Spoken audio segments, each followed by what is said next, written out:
Okay, so this is the push and pull factors slide of our Sao Paulo presentation.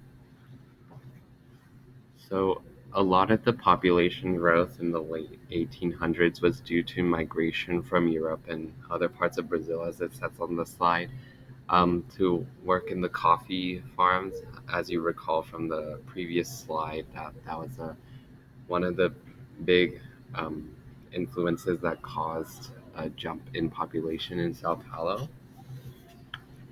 So the coffee farms, they brought a lot of new jobs to the area.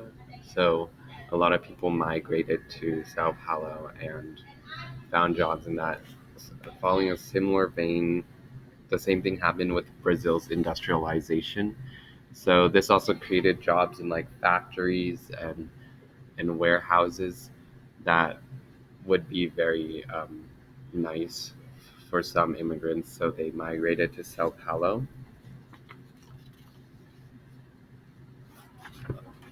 So there's a popular saying, there's actually two. So one of them is earn in Sao Paulo so you can spend in Rio. So that just implies that Sao Paulo is more of a jobsy city, not as oriented to tourism as Rio is. And the one displayed on the slide, traditionally it has been first and foremost a place to work, secondly a place to live, and lastly a city to enjoy.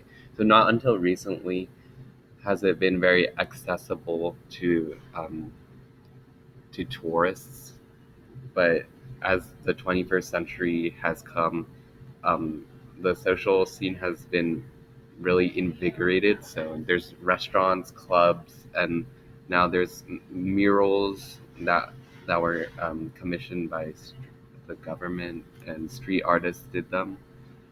They also took down some advertising for these murals to make it more of a fun place to be. But Sao Paulo is still one of Brazil's richest cities, so that makes the poor appear more poor. So this would be a push factor. Um, so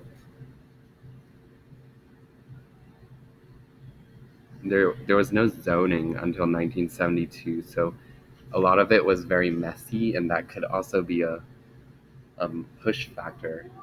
It would be very hard to get around and not much infrastructure. Another um, push factor would be the poverty in Sao Paulo. So the number of families in extreme poverty grew 10% last year. So that was 2022. In January 2022, Sao Paulo had 619,000, almost 620,000 families living on a monthly per capita income of up to $20, 20 US dollars per month.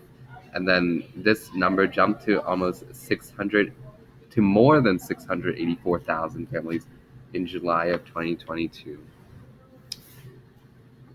So obviously, poverty is a big issue in Brazil, and a lot of these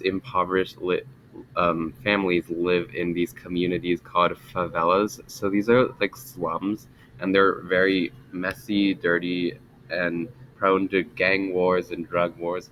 But mostly, there's not a lot of infrastructure, and that can be a push factor to someone who doesn't have enough training to have a specialized job. There's also a lot of crime. I think I mentioned that already. So express kidnappings, those are when people are abducted at ATMs. They're really common in the bigger cities of Brazil. Also, carjacking is common in those cities.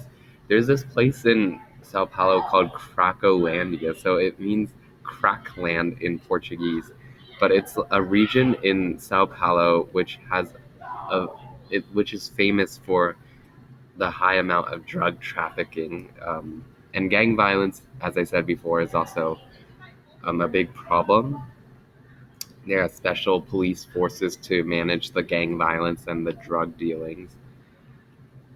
And here are some images. So obviously coffee, that was one of the biggest motivators for people to move to Brazil is for the jobs.